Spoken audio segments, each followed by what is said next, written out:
should know who this is. If you are into Stellar, who doesn't know who Jed Mccaleb is, right? So if you're new to all this, that's okay. I'll give you an idea who he is. So for one, he's a 49-year-old man. He joined up with Stellar. He's also part of this thing called VAST, and that should be one of your main key things. Now, I did a video a long time ago, right around this time last year, in regards to VAST, and a lot of people were interested in it, about it and so on. But Reuters, back in October 30th of 2023, did this report. It says crypto billionaires nonprofit buys $500 million worth of AI. Like, what? Vast, Stellar, AI? What's this all about? So, a little bit more about him, right? American programmer, entrepreneur, philanthropist. He is the founder and CEO of aerospace startup Vast and co-founder of and the CTO of Stellar. He has a lot of background. A lot of people like him, some don't. But this is interesting. When you see this right here, here's this report from TechCrunch, okay? This was all the way back in May 10th of 2023, and this is why I want to, remind you guys about this, right? It's kind of like a blast from the past, just in case you're not up to date on all this. So I'm going to come full screen on this one. So last time I talked about this was literally almost a year ago, right? About 10 months ago. Jed Mccaleb's private space station venture, VAST, might be more than just science fiction. And this really always catches my attention, because anything that is, seems like it's just baloney or pie in the sky, and then there's a possibility that it could be worth like a lot. Well, I think everybody's paying attention to this. I mean, at one point, I think people didn't even believe that Bitcoin could be a real thing. And look where we're at now with blockchain, distributed ledger technologies. But some of the biggest names in the space industry, true, Elon Musk, Jeff Bezos, Richard Branson of Virgin, right? The newest person to join this small conglomerate, of course, is the one and only Jeff Mccaleb. Look at this. His space station company, which is called VAST, is partnering, or did then, with SpaceX. And as we know, Elon Musk, to be the first private company to launch and operate a fully commercial space station in orbit. Crazy, crazy stuff, right? Look at this for a second. Look at this statement. The company said it would be launching with a mission to build the world's first artificial gravity space station and provide a few other details. Now, I'm going to get back into the modern news, or up to date. This statement, he says he doesn't fault people for being skeptical. He says he's clearly never done anything in aerospace before, so it is a leap. A lot of people doubted him because of his background and not being a type of guy that maybe not, knows a lot about this. But it's this statement here about the public doubts of him and the whole thing about back in 2023 to put the first commercial space station in orbit as soon as August of 2025. All right. Remember this, 2025. All right. I'm going to come back into the frame. Why do we want to point all this out? Well, I'll tell you why. It's this right here. It's today's interview, and it's Jed Mccaleb, Danelle Dixon. There's an update in regards to all this, talking about this, mentioning 2025 once again. I want you guys to listen to this because let's face it, it's Stellar, Vast. When we talk about these meme coins, and there's no dog on anybody that's invested in like Doja Mars and stuff like that. But the way I look at it is, man, 2025 is not that far away. And some people made comments in the past like, will there actually be people out there if we got space stations and so on? Well, people have to live somewhere. Is it possible that they would have their own type of currency up there? Now, some people are like, well, there's only going to be a handful of people living up there anyway. True, but what happens when we get more and more and more people living up there in these space stations and so on? Or I'm just saying. Think with an open mind. It may seem like it's bat crazy, but think with an open mind. Think about what they're going to mention here. Let's go ahead and play it. Let me know what you think. Do you think this is a bunch of malarkey? Do you think it's a real deal? Why would Elon Musk be involved in all this? Here we go. we're hopefully going to launch our first module at the end of 2025 is the current plan, which is quite soon. So, it's insane to me that I remember when you started this, and I remember it started very small, and now it's a lot bigger, and now you're going to do this in 2025. I mean, that's pretty remarkable. Yeah, we're pretty excited about it. Yeah, it's getting very real. Yeah, we've got about like 270 people in a facility in Long Beach where this stuff is, or building hardware and everything. So yeah, cool. It's remarkable, and a really strong team there. So it's great to see that. I marvel at what you've done in a short period of time. And then with Astera, that was at the same time period. Yeah, so I started them both basically at the same time again, like kind of unfortunately, but so yeah, so Astera, so I mean, it does a few things. It works on like scientific publishing and like a few other things, but its main focus is AI, and it's essentially looking at like there's lots of AI labs right now. We're kind of trying to take a different tact, and again, it's one of these things where I think it's clearly going to happen soon. We'll have machines that can think kind of on the level of humans, and that will just be super impactful and basically change everything. So anything that I think that I want to do, I'm like, well, it'd be better to figure out AI to be able to do that thing first, right? So it just seems like the highest leverage thing you can do, especially like given my background. So it's really hard not to work on. So but yeah, so our approach. I think, wait, just 1 second. I think you told me like 2 years ago that AGI was right on the cusp. Do you still think that? Yeah, I think we'll have it quite soon here. I don't know. It depends on what you mean by AGI and like when it'll be, but things are going to start changing really quickly over the next few years here. It's going to get really crazy. So. Okay, so I interrupted you. Tell us more about Astera. Oh yeah, so basically, again, there's like tons of big open or AI labs like OpenAI and Anthropic and DeepMind, all these guys, right? And so, but they're all kind of working in a very similar direction, just like taking like machine learning and kind of like scaling it up and like doing some things like this. So and that's obviously having an impact and it's working to some degree, but I still think there's like this kind of like fundamental piece that's missing, and so we're looking closer at how the brain actually works and like trying to figure out the algorithms that are represented in the brain, like like how does the basal ganglia like affect decision making and all this kind of stuff, or how does the hippocampus store memories, and because I think these are the kind of the pieces that are missing from the current models. And so, I think probably the real solution will be some marriage of these things where, we'll learn, like we'll get insight from the actual brain of how to do decision-making and reasoning and planning and kind of tack that on to these larger models. So that's kind of the route we're going down. So it's been pretty fun. We had this conversation not that long ago where we talked about why there's this difference in terms of acceptance or difference in terms of how regulators have approached blockchain versus artificial intelligence. Do you have a sense as to why you think that it seems like artificial intelligence is kind of accepted by the regulators as something that's going to be powerful and potentially good? And they haven't tried to restrict it or to regulate it out of existence, which some say that's what's happening in blockchain. Do you have a sense as to why that might be? Yeah, there's already a lot of existing regulations that touch upon like the things that blockchain touches on. Like, there's tons of regulations around money, movement of money, and like all this kind of stuff. And so, there's already kind of a framework that it can kind of fit into or worry people, right? And whereas with AI, it's like very new and it's there's no precedent for it, and it's just strange and people aren't sure what's going to happen. Whereas, if you explain what like blockchain can do, where hey, you can move money instantly to all these people get that, and like and there's like clear worries that arise from that, and so I think that's basically why it's AI is just like further out of like distribution for what these people are used to regulating, right? So yeah, I think that's a good part of it. I also think that we talk about AI as if AI is an industry, and I think of AI really as that tech that's going to be in every industry.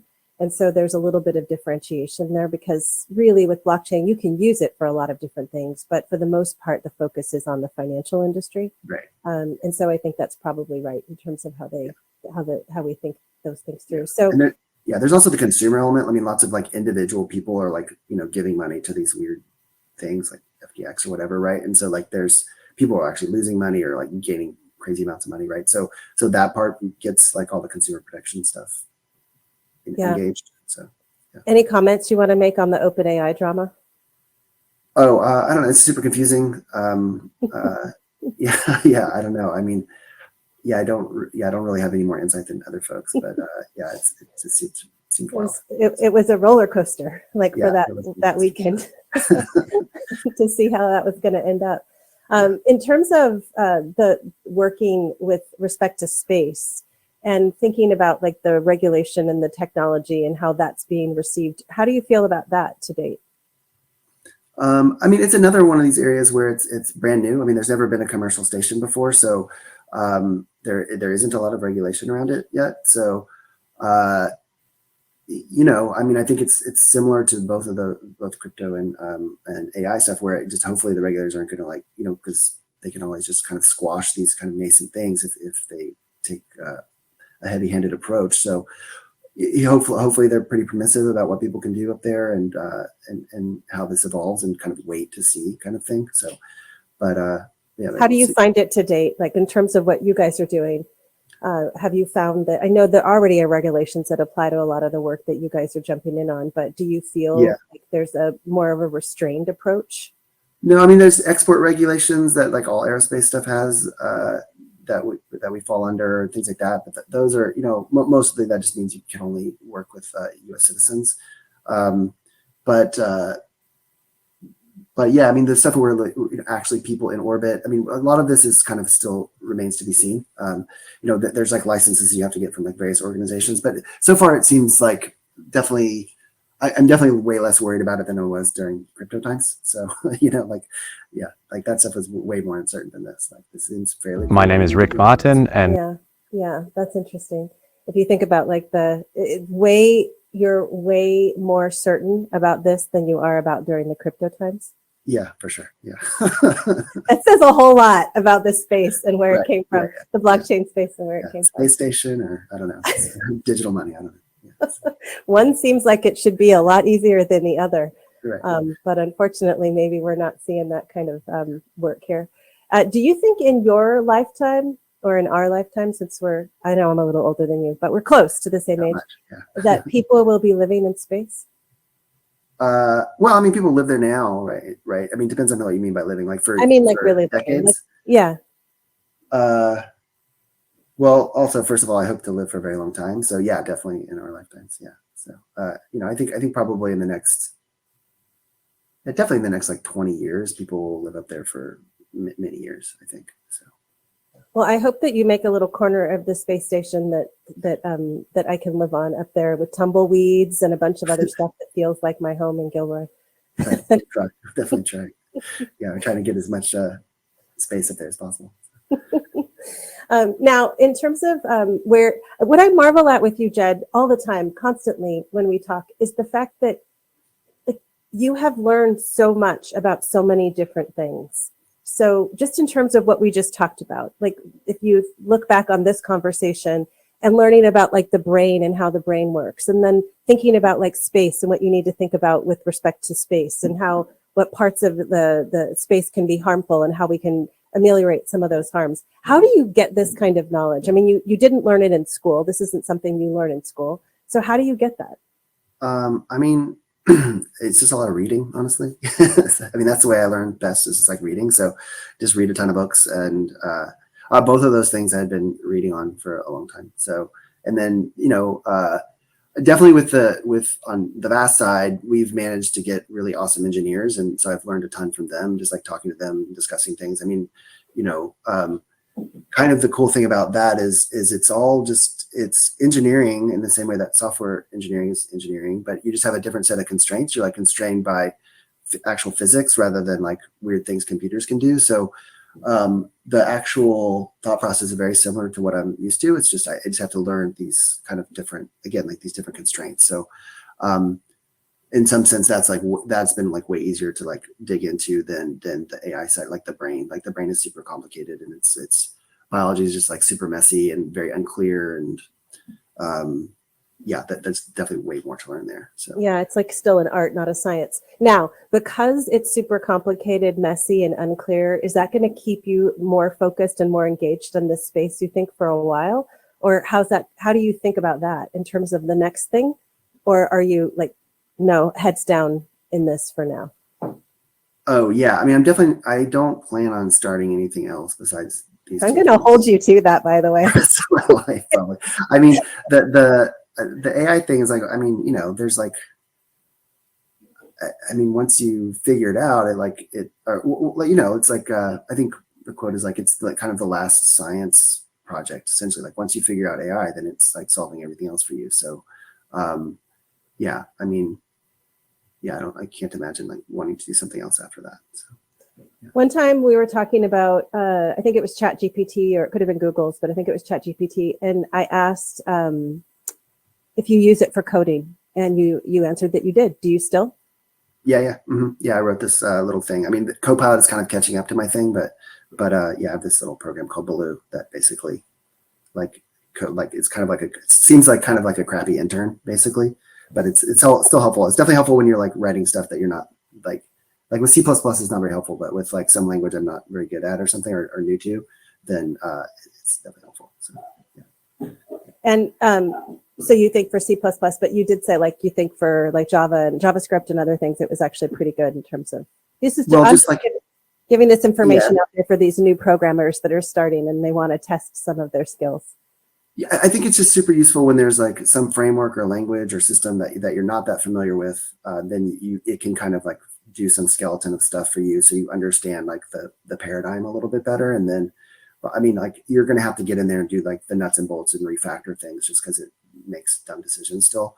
But so like again, it's like it seems like a very crappy intern. You can ask it to do things and it'll do them, but you're gonna have to go clean it up and like fix it, right? So, but for languages super well, or like things that it's just faster to type still.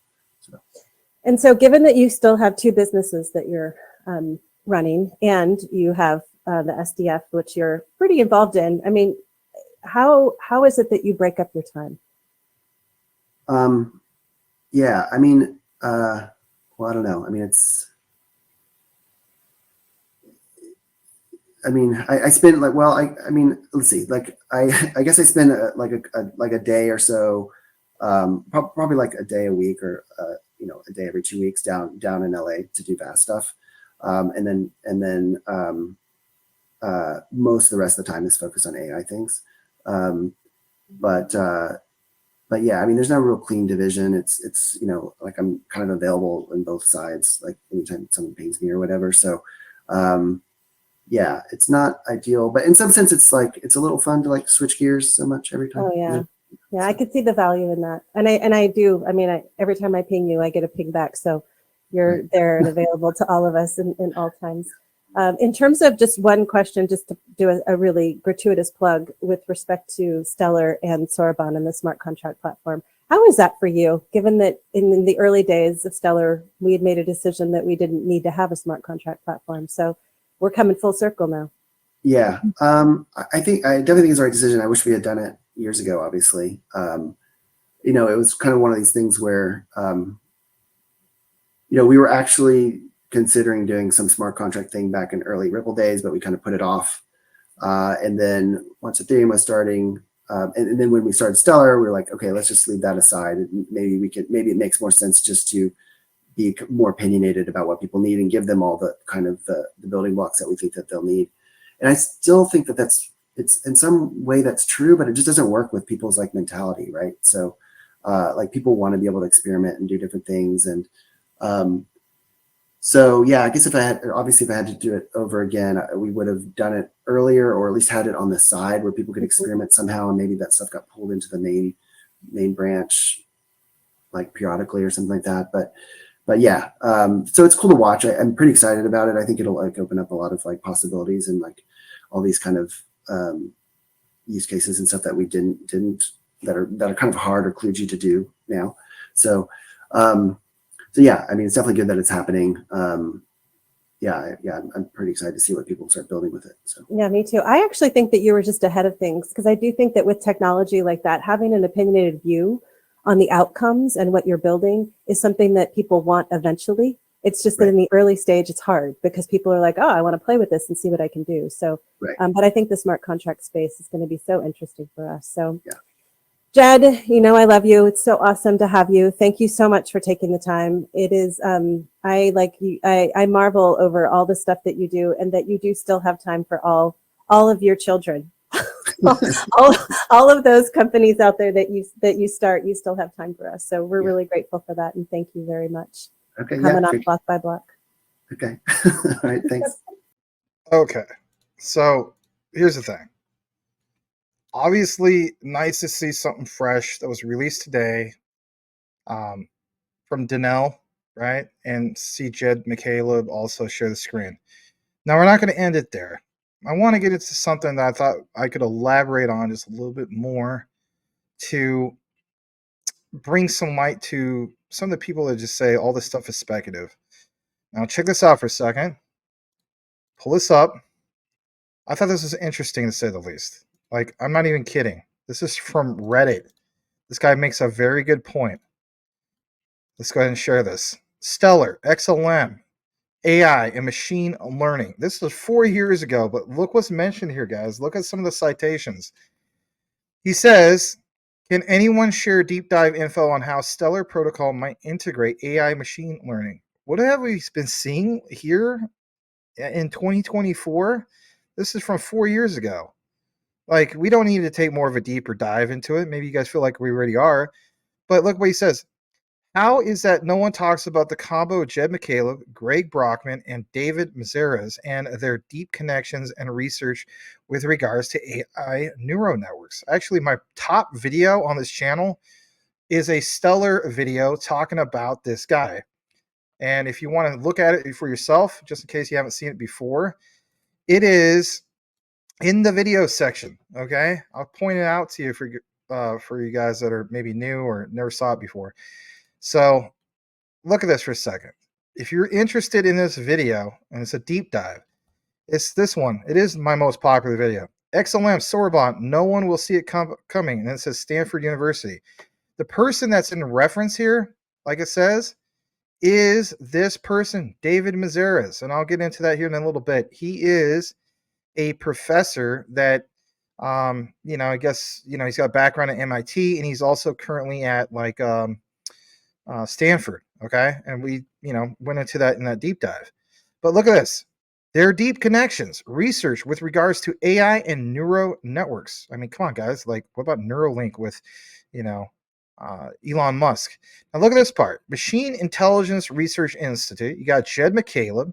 He's a big donor and advisor. True. And you got all this other stuff. We'll bring you to those links in here in a second. OpenAI research company. Remember how you heard Danelle and also Jed Mccaleb constantly talking about it in block by block in that video? That's why I show you guys this stuff. It's founded by Elon Musk, Reid Hoffman, and also Greg Brockman, who is part of the Stellar board. All right. We're going to take it to the website for OpenAI. Some of you guys have been there. And then this last one, right? David Mazeres. This dude is serious business. I mean, he's kind of a funny guy. Previously worked in a study group for DARPA, hacking 25 years ago. And I'll share that linked in there in a bit. All right, so let's start off with this particular one, which, like, we mentioned, Machine Intelligence Research Institute. Again, Jed Mccaleb, big donor and advisor. Let's take you to that one first. And you see here MIRI, which is a Machine Intelligence Research Institute. And yeah, why would he be such a big donor to something like this? Think about it.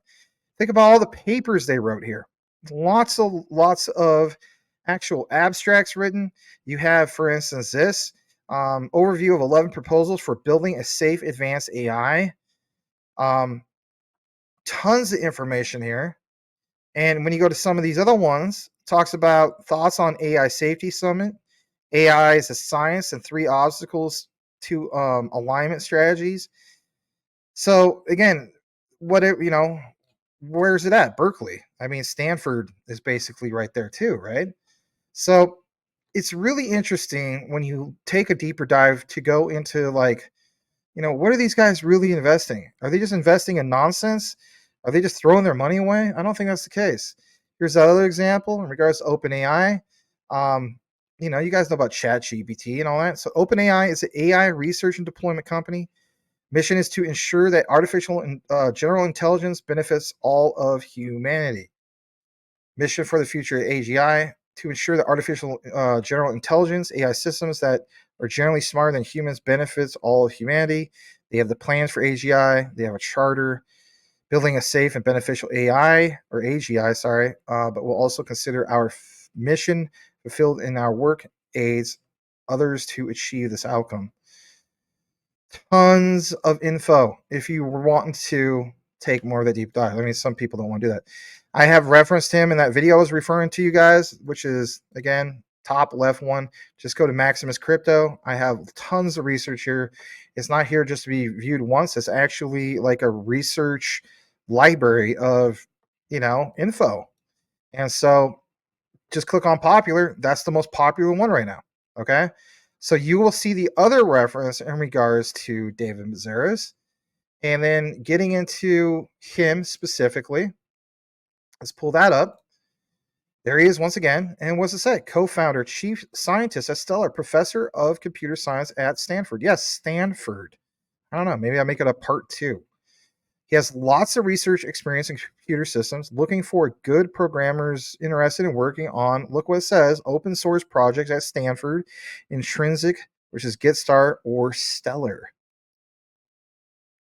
See what you want. I mean, who also does all these posts instead of posting it directly on X? Quant does the same model. That's something to be said. I'm going to pull up this for you. I'm not in the frame, but who cares? It's about the material. Were you aware that there's this back in November of last year, a few months ago? Elon Musk's SpaceX secret project was Stellar Lumens. Yes, Stellar Lumens. Like it says, OG crypto in the world, been around for about 10 years, give or take, run by a guy, obviously Jed Mccaleb, found a space company called VAST. We talked about it. Last year, I also talked about this. Elon Musk SpaceX shared a tweet announcing what, guys? Announcing this whole thing about a new collaboration with VAST to create greater access to space and more opportunities for exploration on the road to making humanity multiplanetary. This video just kind of shows like a space shot, and it plays music. It's going to do the copyright thing. Otherwise, I'll play it for you guys. But yeah, I talked about this back last May, 10 months ago. And just to give you guys what it shows on the surface, announcing the Haven 1 and VAST 1 missions to low Earth orbit. Launched by SpaceX, Haven 1 is scheduled to be the world's first commercial space station and be visited by a crew of 4 aboard a Dragon spacecraft during VAST 1. I mean, let's face it, guys. There's a lot of naysayers when it came to the whole thing of anybody getting involved with, rocket science and all that, other than NASA. Look how it worked out for Elon Musk, and so on. Now I get it. Jed Mccaleb is not Elon Musk, but again, recognizing that there is other ones that are part of the mix. What kind of value could we see in regards to AI, rocket science, all this stuff? I think it's definitely worth pointing out. Getting more into this, like it says, some speculating Mccaleb and Musk will integrate what? Stellar XLM. Yes, XLM into the program. Musk is known to be a proponent, of course, crypto, Doge, BTC. What's a couple other ones? I think he has Ethereum. I mean, maybe people don't like hearing that. So that's the way I look at some of this stuff. I think it's obviously a big deal. And my thing is, I think we'll continuously look more into it.